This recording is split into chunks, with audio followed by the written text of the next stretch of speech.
Y este tema tenía ya algún ratito que quería tocarlo con ustedes, pero por diferentes razones no encontraba, porque no solo es predicar por predicar, hay que tratar de buscar la forma, el momento especial de la iglesia, etcétera, etcétera.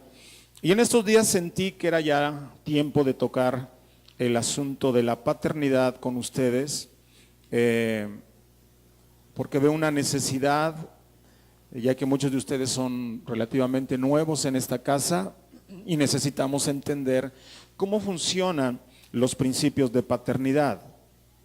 Vemos una necesidad, hay gente en la vida que anda muy sola, hay gente que no tiene padres naturales y algunos no tienen padres espirituales. Entonces, de una o de otra forma hay cierta carencia en la vida cuando no contamos con una figura paterna, les repito, ya sea en el hogar o en el asunto espiritual.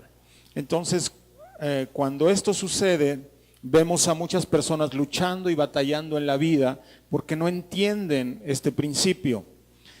Usted va a decir, ¿y a poco usted lo entiende perfectamente?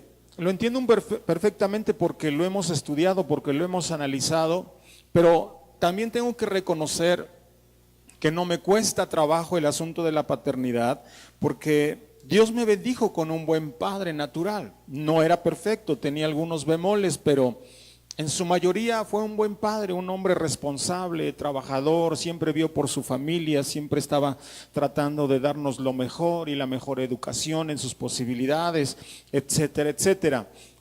Sin embargo, tengo que reconocer que en algunas áreas no se hizo un buen trabajo. No es porque, al igual que tus papás, no es porque no quisieran, sencillamente ellos tampoco tuvieron unos padres que les enseñaran cómo ser buenos padres. Entonces yo creo que en algunos de los casos, al igual que yo, tus papás, mis papás, lo hicieron lo mejor que pudieron, ¿verdad? Les repito, porque no había enseñanza para ellos, no había palabra en aquel tiempo, no había temas como este tipo, pero usted y yo tenemos la bendición de poder escudriñar a través de la palabra estos principios de paternidad. Nos va a tocar tocarlo, no sé, 2 semanas, tal vez 3 semanas, séame paciente. Lo que no quiero es darle demasiado material y que después no pueda digerirlo, o tampoco quiero dejar el tema a medias, pero lo más entendible que se pueda, quiero dejarlo en su corazón el día de hoy. Así que abra su Biblia por favor en Malaquías capítulo 4, versículo 5 y versículo 6, que son los últimos pasajes del Antiguo Testamento. Así que busque ahí en Malaquías, que Malaquías está antes de ¿qué? De Mateo, ¿verdad? Es el último libro del Antiguo Testamento. Si trae Biblia electrónica, pues es más fácil. Nada más pone Malaquías, buscar y ya. Ok, si ya lo tiene, diga un fuerte amén, por favor. Ok, dice así la palabra. He aquí, yo envío al profeta Elías antes de que venga el día de Jehová grande y terrible. Diga conmigo, hay un día de juicio sobre la tierra. Así que las cosas que estamos viviendo en la sociedad, lo que vemos, lo que escuchamos, etcétera, etcétera, un día todas esas cosas van a ser juzgadas por el Señor. Pero dice la palabra en el verso 6, y haré volver el corazón de los padres a los hijos y el corazón de los hijos a los padres, no sea que venga yo y golpee la tierra con destrucción. Antes de que venga un juicio, antes de que venga el Señor Jesucristo, hay una palabra que tiene que cumplirse y es esta palabra del profeta Malaquías. Haré volver el corazón de los padres hacia los hijos y el corazón de los hijos hacia los padres. Hay un tiempo otorgado por Dios donde nos va a dar la oportunidad o nos da la oportunidad de que las familias biológicas y las familias espirituales sean restauradas. Diga conmigo, restauradas. Ahora déjeme decirle cómo inicia todo este asunto de la paternidad, las fases de la paternidad. Número 1, nosotros fuimos creados por Dios. Diga conmigo, yo soy creación del Señor. Sin embargo, Dios no te formó. Los que nos formaron fueron nuestros padres naturales. Y como la mayoría viene de una familia no cristiana, entonces no solamente, número uno, fuimos creados por Dios y formados por nuestros padres naturales, sino que después tuvimos que ser restaurados por el Señor. Y una vez que fuimos restaurados por el Señor, algunos se dieron cuenta de la necesidad de una paternidad, por lo cual fueron reengendrados por padres espirituales o algún tipo de ministerio. Entonces, el profeta Malaquías establece que todas las cosas tienen que ser restauradas al plano original del Señor. Entonces, esta palabra del profeta debe llenarnos de esperanza y no desmayar, porque Dios promete y Dios cumplirá lo que ha dicho en su palabra. Así que yo te puedo profetizar, no importa el momento que estés viviendo como familia, no importa el momento que estés viviendo hacia tus padres o hacia tus hijos, la palabra del Señor dice que Dios restaurará tu casa, Dios restaurará tu familia, volverá los corazones a la familia, y lo que un día tuviste, Dios te lo va a regresar en el nombre de Jesucristo. ¿Alguien puede darle un aplauso al Señor por esto?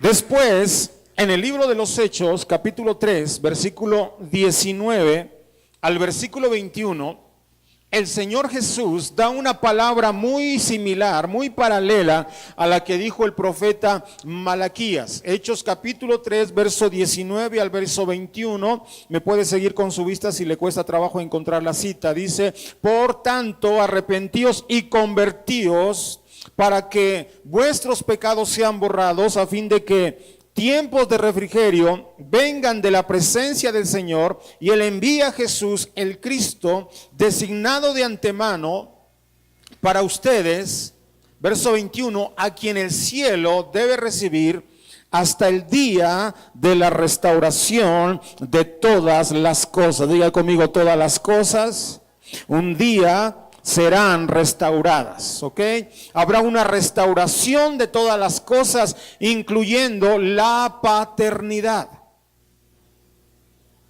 Una de las áreas muy necesarias en la vida del hombre, que haya una restauración de la paternidad. Ahora, la palabra restauración significa de vuelta, significa de nuevo, significa poner en orden. Entonces, cuando Dios quiere restaurar verdades de la palabra, cuando Dios quiere restaurar este principio del cual estamos hablando, entonces de vuelta tienen que volver los corazones, de nuevo se tienen que volver.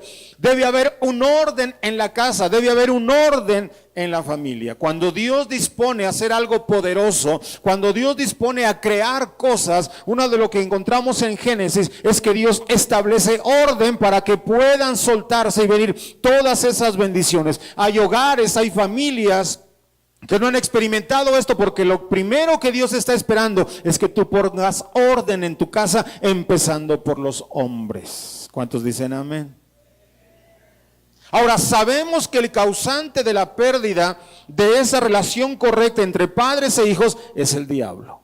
Por un lado, Dios quiere restaurar. Por el otro lado, Satanás vino ¿para qué? Para robar, hurtar, para destruir. El plan del diablo es opuesto al plan de Dios. Por un lado, Dios edifica, Dios bendice, Dios levanta. Por el otro lado, el diablo ¿qué hace? Miente, engaña, con el propósito de destruir.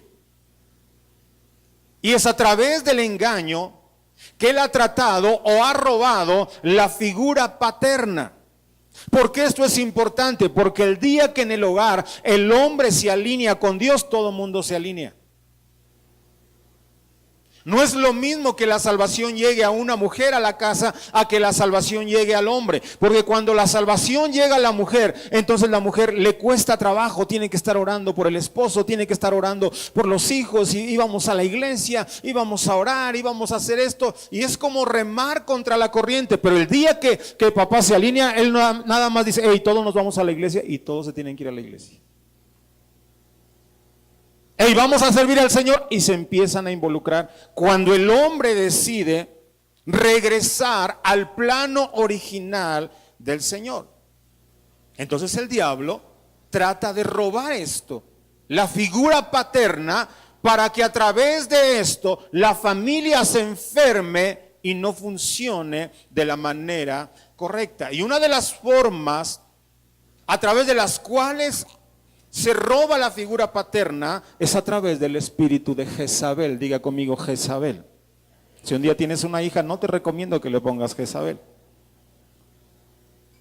Ahora, Jezabel no es una mujer precisamente, aunque fue la que abrió la puerta a un demonio en el Antiguo Testamento, que no vamos a hablar en profundidad de esto. Pero Jezabel no es una mujer precisamente, es un espíritu. No está limitado al sexo femenino. Pueden ser hombres que también se dejen influenciar y dejen operar el espíritu de Jezabel en ellos. Ahora déjeme leerle un poquito acerca de esta mujer. Dice la palabra en Apocalipsis: pero tengo esto contra ti, que toleras a esa mujer Jezabel. Diga conmigo, es un espíritu que se dice ser profetisa. Eso es lo que hace Jezabel. A veces profetiza, pero no significa que esa palabra profética venga del Señor. Porque una de las características que tiene el espíritu de Jezabel es un espíritu de manipulación. Y a través de la manipulación es que trata de robar la paternidad, ocupar el lugar que no le pertenece. Dice la palabra, y enseña. No solo profetiza, pero tiene la habilidad de enseñar también. Pero con el propósito, dice, y seduce a mis siervos, los hace caer a que cometan actos inmorales y coman cosas sacrificadas a los ídolos. Le he dado tiempo para arrepentirse y no quiere arrepentirse de su inmoralidad. Porque una de las cosas que promueve el espíritu de Jezabel es la inmoralidad, es la infidelidad. Dice, mira, la postraré en cama y a los que cometen adulterio con ella los arrojaré a gran tribulación. El adulterio, hermano, no solamente es un asunto natural, sino que es un asunto espiritual. Cuando tiene que ver con la deslealtad, cuando tiene que ver con la infidelidad, también espiritual. Se cometen adulterio con ella, los arrojaré en gran tribulación. Escuche lo siguiente: cuando alguien se deja seducir por el espíritu de Jezabel, no solamente ella, no solamente él vive las consecuencias, pero todo a su alrededor empieza a sufrir. Dice, le arrojaré a gran tribulación si no se arrepienten de las obras de ello o de ella. Y a sus hijos mataré con pestilencia, y todas las iglesias sabrán que soy el que escudriña las mentes, los corazones, y os daré a cada uno según vuestras obras. Cuando alguien se deja seducir y opera en el espíritu de Jezabel, no solamente tú eres afectado, pero todo lo que te rodea a ti también empieza a ser afectado. El espíritu de Jezabel Jezabel no tiene la capacidad de dar a luz hijos, porque no le fue dado esto por el Señor. Entonces, ¿cómo es que Jezabel o este espíritu adquiere hijos? A través de la adopción. ¿Y cómo es que logra la adopción? Lo hace con los hijos que andan solos, con los hijos que andan mendigando, que no tienen cobertura, que rechazan la paternidad física o rechazan la paternidad espiritual. Entonces ellos te abren la puerta y te dicen, mira, si allí no te entienden, yo sí te entiendo. Mira, si allí no tienen tiempo para ti, yo sí tengo todo el tiempo que tú necesites.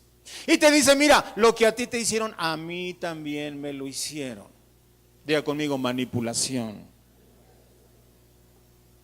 Si allá no te dan ministerio, yo te voy a dar ministerio. Si allá no te dieron, yo sí te voy a dar. Recuerda que un día el esposo de esta mujer estaba triste y Jezabel le dice, ¿y por qué está triste tu semblante? Lo que pasa es que yo quiero esa parcela, pero nadie me la quiere vender, el dueño no me la quiere vender. Tranquilo, lo que él no te quiera dar, yo te lo voy a dar, solamente sigue mis instrucciones. Y le dio algo a través de la manipulación. Por eso vemos hijos que cambian de paternidad constantemente y sufren las consecuencias. ¿Por qué? Por dejarse manipular. Todos los que somos engendrados por Dios debemos luchar por mantener la semilla que Dios ha puesto en nosotros. El apóstol Juan dice: ninguno que es nacido de Dios practica el pecado, porque la simiente, la semilla de paternidad de Dios permanece en él y no puede pecar porque es nacido de Dios. Entonces, si yo soy un hijo de Dios, debo vivir como un hijo de Dios. Si yo soy un hijo de Dios, debo dar testimonio de un hijo de Dios. Un hijo de Dios no se entrega al pecado. Un hijo de Dios no aborrece a su hermano. Un hijo de Dios tampoco aborrece a su propio padre, ni natural ni espiritual. Porque la semilla, porque el amor de Dios está en su corazón. Entonces el reto del diablo es robar esa semilla de tu corazón y plantar su semilla de distanciamiento, de destrucción, para que tú vivas sin paternidad en la tierra. Diga conmigo: soy un hijo de Dios. Dice: no como Caín, que era del maligno y mató a su hermano. ¿Y por qué causa lo mató? Porque sus obras eran malas y la de su hermano justas. Siempre en las familias habrá dos tipos de hijos: los que honran y los que deshonran. Asegúrate que tú eres uno de los hijos que honran y no de los que deshonran. Esto no es nuevo. Esto a nadie le debe de impresionar. A mí no me impresiona ni en lo natural ni en lo espiritual, porque son cosas que están en la palabra. Todos aquí somos hijos naturales y espirituales. Asegúrate de ser hijo que honra y no hijo que deshonra. Porque el hijo que deshonra no solamente se levanta contra su padre, sino que también se levanta en contra de sus hermanos. Voltea con el que está a tu lado y pregúntale: ¿tú eres un hijo de honra o un hijo de deshonra? Dile: no me contestes, se ve que eres hijo de honra, tranquilo.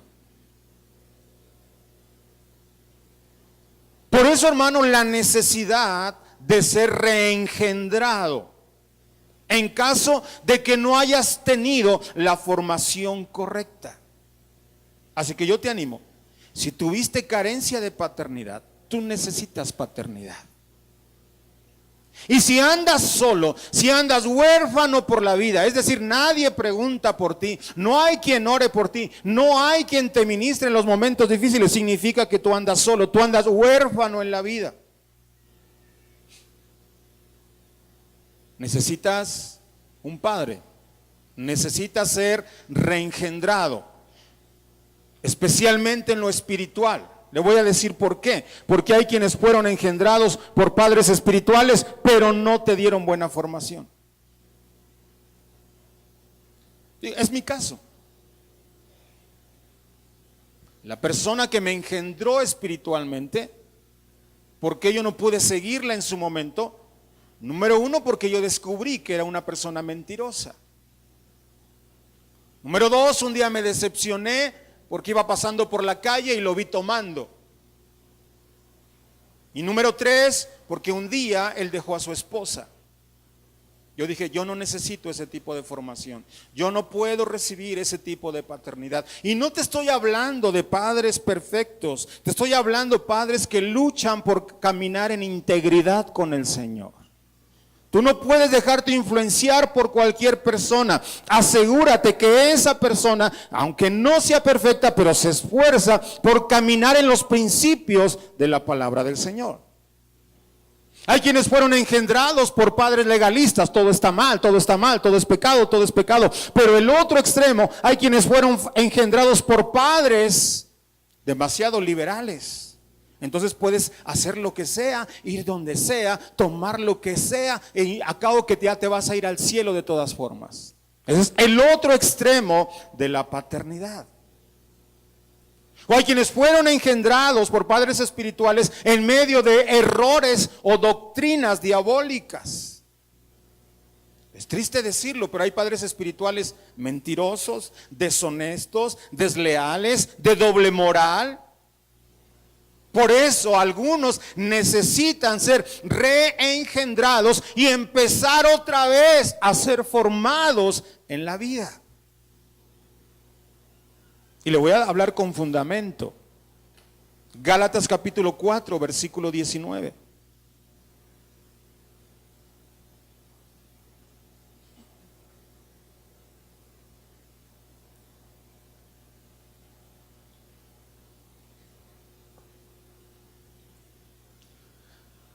No tengo nada en contra de las iglesias grandes. Usted sabe que nosotros somos llamados a ser una iglesia grande y lo vamos a lograr en el nombre de Jesús. ¿Y por qué estamos trabajando con el modelo de Jesús? Porque queremos asegurarnos que todos tienen pastoreo, que todos tienen alguien que ore por ellos, que todos tienen alguien que pregunte por ellos, que tengan alguien que les ministre, alguien que los motive, etcétera, etcétera. Entonces, Pablo escribió en Gálatas y dijo: hijitos míos. ¿Quién habla aquí? Un padre. No les llama discípulos. ¿Les llama qué? Hijitos míos. Por quienes vuelvo a sufrir dolores de parto hasta que Cristo sea formado en ustedes. Miren, las que son mamás sabrán que los dolores de parto se hacen una vez. Pero aquí parece que los hijos, aunque ya habían sido reengendrados, parece que no tuvieron los padres correctos. Y entonces Pablo dice: por quienes que vuelvo otra vez a sufrir dolores de parto hasta que Cristo sea formado en ustedes. Pablo entendía la necesidad de ser reengendrados. Es necesaria la restauración de la paternidad. Las cosas tienen que regresar al diseño original del Señor. Entonces, cuando Jesucristo hace su aparición y se empieza a escribir el Nuevo Testamento, el Señor Jesús viene a hablar acerca de la paternidad. Y constantemente Él relaciona el reino de los cielos con la familia. Ya no habla de congregación precisamente.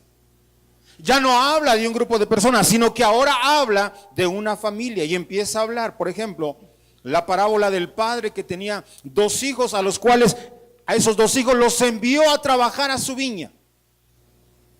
Después dice la palabra: el reino de los cielos se compara a un hombre que hizo, un padre que hizo un banquete de bodas para su hijo. Otra parábola dice que el reino de los cielos es como aquel padre de casa que saca de su tesoro cosas buenas, nuevas, y cosas viejas. Y Jesús dijo: cierto hombre tenía 2 hijos y el menor de ellos le dijo al padre. Entonces, ahora la enseñanza de Jesucristo tiene que ver mucho con la familia. La enseñanza de Jesús tiene que ver mucho con los principios de paternidad. Cuando Él resucita, le dice a sus discípulos: en la casa de mi Padre, ya no dice Dios, en la casa de mi Padre hay muchas moradas. Si no fuera así, no se los hubiera dicho.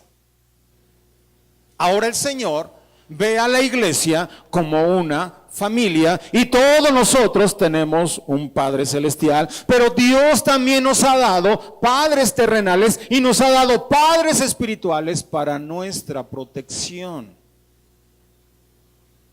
Obvio, Él es la cabeza. Y cuando Dios establece familias naturales, es para que entendamos cómo funcionan también la familia de Dios. Así que el Señor quiere restaurar las diferentes relaciones, las diferentes atmósferas, para que regresemos otra vez al diseño original. Por ejemplo, la relación de Dios y el hombre como hijos. Para esto vino el Evangelio, para que la relación entre el Padre Celestial y los hijos terrenales fuera restaurada otra vez. La relación de los padres biológicos y sus hijos biológicos. Eso también es parte del evangelio, que las familias sean restauradas otra vez. El hecho de que hayamos venido a Cristo no significa que todo está bien. Tenemos que reconocer que hay algunos aquí que ya están en Cristo, pero la relación con sus hijos es una relación rota. La relación con sus hijos no es una buena relación, o la relación con tus padres no es una buena relación. Hay una decadencia, hay un distanciamiento.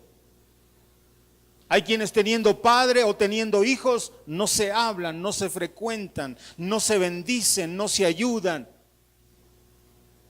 no se motivan unos a otros. Necesita cumplirse la palabra de restauración del profeta Malaquías. No me contestes, pero yo te pregunto, ¿cómo está la relación con tu papá natural y espiritual? Tú necesitas volver el corazón. Si eres hijo o si eres padre, necesitas volver el corazón a ellos. Por eso estamos aquí. Para restaurar las relaciones. Si tu relación no es correcta, hay que buscar y procurar la restauración. Por eso la Biblia dice, honra a tu padre y a tu madre para que te vaya ¿qué? Bien. Aquellos que batallan en la vida, revisa si estás honrando a tu padre natural y a tu padre espiritual. No sea que por causa de ello te esté yendo mal.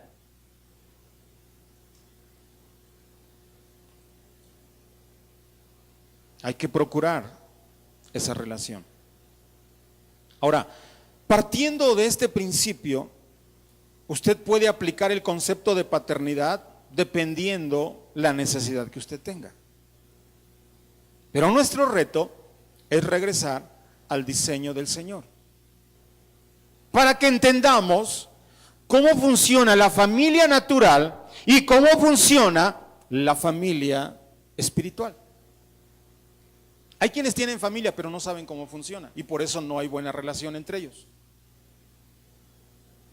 Hay quienes tienen a papá, tienen a mamá y tienen 4 o 5 hermanos, pero no están en armonía. ¿Por qué? Porque no saben cómo funciona el diseño de la familia. ¿Tú has visto que en una familia, en una casa, los mismos hermanos no se hablan? ¿Has notado eso? Que a veces el hijo por no sé cuánto tiempo no le habla a papá o no le habla a mamá, porque no saben cómo funciona el diseño del Señor. Vamos a Efesios, por favor, capítulo 3, verso 14 al 19.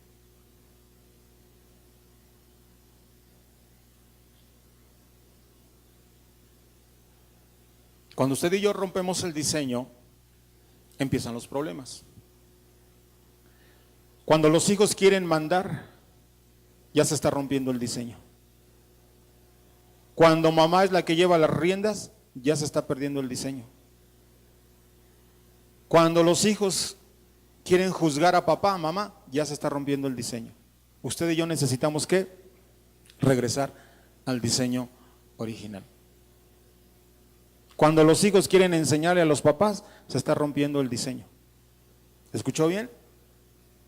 ¿Quién enseña en la casa? ¿O quién debería de enseñar? No los hijos. No los hijos. Efesios dice así: por esta causa doblo mis rodillas ante el Padre de nuestro Señor Jesucristo, de quien recibe en nombre toda familia en el cielo y en la tierra. ¿De qué habla? Familia, note. Familia en el cielo y ¿dónde? Y en la tierra. Que os conceda conforme a las riquezas de su gloria, ser fortalecidos con poder por su espíritu en el hombre interior, de manera que Cristo more por la fe en vuestros corazones, y que arraigados y cimentados en amor, seáis capaces de comprender con todos los santos cuál es la anchura, la longitud, la altura, la profundidad, y de conocer el amor de Cristo que sobrepasa el conocimiento, para que seas llenos hasta la medida de toda la plenitud del Señor. Pero lo que la Biblia está diciendo es de las familias del cielo y de la tierra. Lo natural y lo espiritual. Hay que examinar entonces estos principios. Escúchame, Cuando en la vida no entendemos los principios, no vamos a saber cómo vivir en armonía.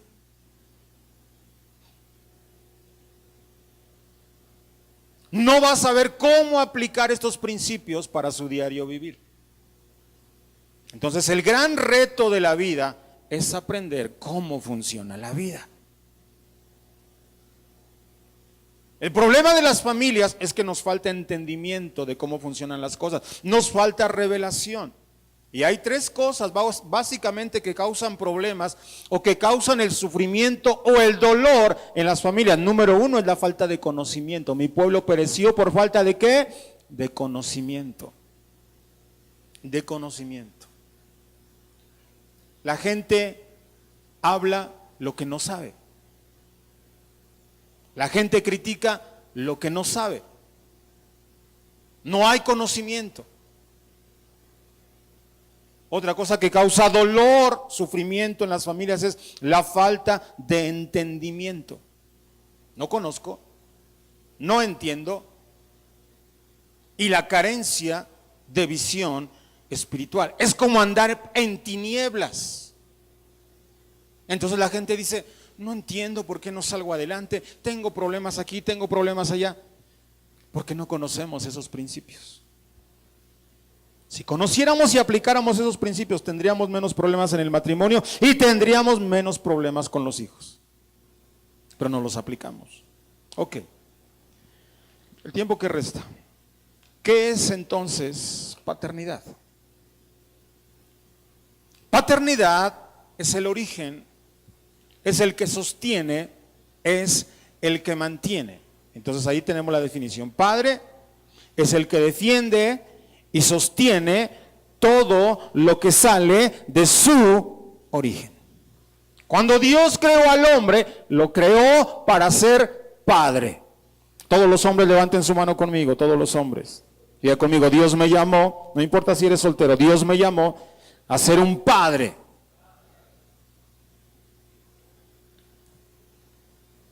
A originar cosas. A ser progenitores. Pero también ser el origen de sostén y soporte de las generaciones. Entonces yo respeto, ustedes saben que en esta casa respetamos mucho a las mujeres, tanto que creemos en el ministerio de las mujeres también. Pero tenemos que reconocer que Dios formó primero ¿a quién? Digo, no es porque yo sea hombre, ¿verdad? Pero Dios ¿a quién creó primero? Él es el origen de las cosas en la familia. Pero también es el que defiende y sostiene lo que ha salido de él. Por eso en el hogar a quien hacemos responsable de lo que pasa es al hombre. Raras veces en la vida, si yo conozco un matrimonio, raras veces yo llamo a la, más bien nunca lo he hecho, que llame a la mujer y que yo trate de corregirla, yo no lo hago. Yo lo que hago es llamo al esposo. Habla con tu esposa porque tu esposa esto y esto y esto y esto y esto y esto.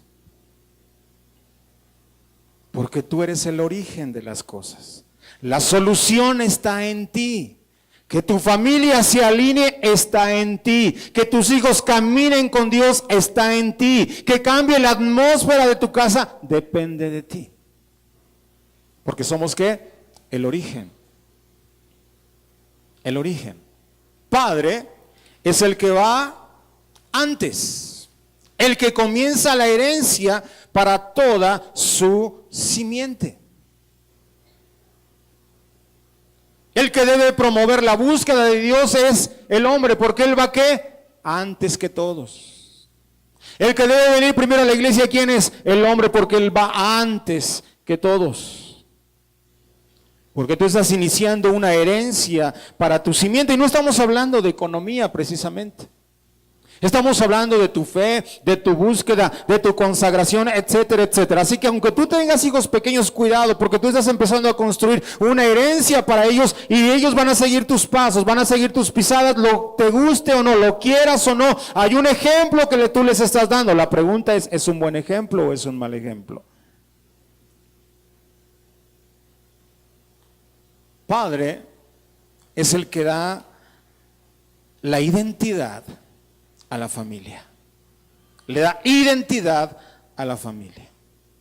Por eso el apellido de papá es el que va primero. Después, el apellido de mamá. De hecho, nuestro país es muy diferente a los Estados Unidos. En los Estados Unidos, los hijos no llevan el apellido de mamá. Se pierde. Ya no existe el apellido de mamá. El que permanece es el apellido de papá. No estoy seguro, si alguien después me puede corregir, estoy abierto, pero creo que la mujer también ya no lleva el apellido de los papás, ahora lleva, si estoy correcto, también lleva el apellido del hombre. Si usted le pregunta a mi esposa, ¿y usted cómo se llama? Usted le va a decir, Lulú Flores. No es gringa, ¿verdad? Se parece gringa porque está güera. Pero ella lo entiende, estos principios de la palabra.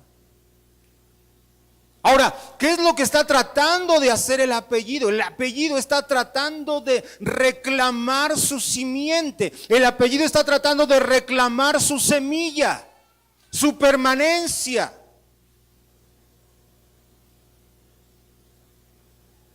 Antes, el que suplía las necesidades era el papá de esa señora, pero en el momento que se casa, ahora el hombre le dice, yo soy el sostén, yo soy el soporte de la familia. Ya no es tu papá, ahora soy yo. Y usted va a decir, ¿y entonces por qué no sucede así? Porque el hombre no quiere tomar su responsabilidad.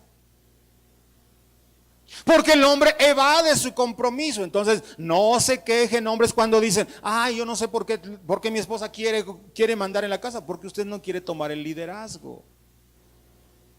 Usted ha sido llamado para darle identidad a su familia. Es el que provee, es el que sostiene, es el que soporta. Tristemente existen muchos hombres que no son el padre que Dios desea y no son el esposo ni el papá que la familia espera que sea también. Y no lo estoy condenando, créame que lo que yo quiero es que usted entre a un tiempo de transformación. Que deje ya los moldes del ayer y decida ser el padre que su familia y que Dios espera que usted sea. Padre es un fundador, es el que inicia.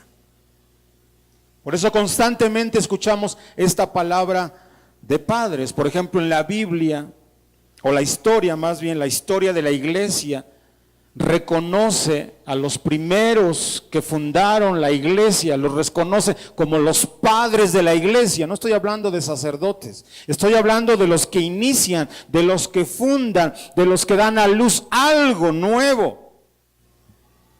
Por eso escucharemos también términos como padres fundadores, como Nelson Mandela, que se le conoce como el padre de la nueva Sudáfrica. Porque él trajo un tiempo nuevo para esta nación. Es decir, si alguien funda o comienza algo, es llamado el padre de ello. ¿Por qué? Porque él lo generó. En Génesis, Dios creó al hombre para fundar futuras generaciones y ser el fundamento sobre el cual se pudieran desarrollar las familias. Por eso es muy importante que nosotros como padres entendamos cuáles son nuestras responsabilidades. La calidad del fundamento determina el valor de lo que se construye encima de ella. Hablando de paternidad, el valor de una familia está determinado por el tipo de padre que tienen.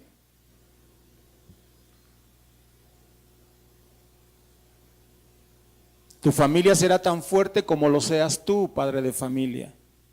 Tu matrimonio será tan fuerte como lo seas tú como esposo.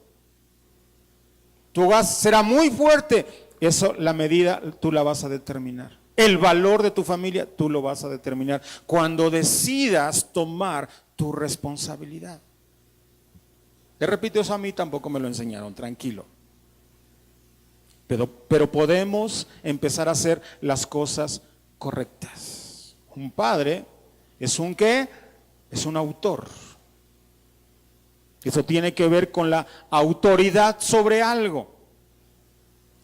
Escuche, pero para tener autoridad sobre algo, no solo hay que producirlo, hay que sostenerlo, hay que mantenerlo. Porque a veces vemos algunas personas o algunas chicas embarazadas y decimos, ¿y quién es el autor del chistecito? ¿Ah? Y el tipo, ¿quién sabe quién es? Se desapareció, huyó, se dio a la fuga, como usted le quiera llamar. Y muchos dicen, él es el padre de la criatura. Yo digo, no. Por eso a veces no los quieren reconocer. ¿Por qué no los quieren reconocer? Escúcheme. Porque no solamente se trata de ser el autor, se trata de sostener, se trata de mantener. Por eso la Biblia dice que Jesús es el autor y consumador ¿qué? De la fe. Sí, es un autor, pero también debe de sostener lo que produjo, lo que inició.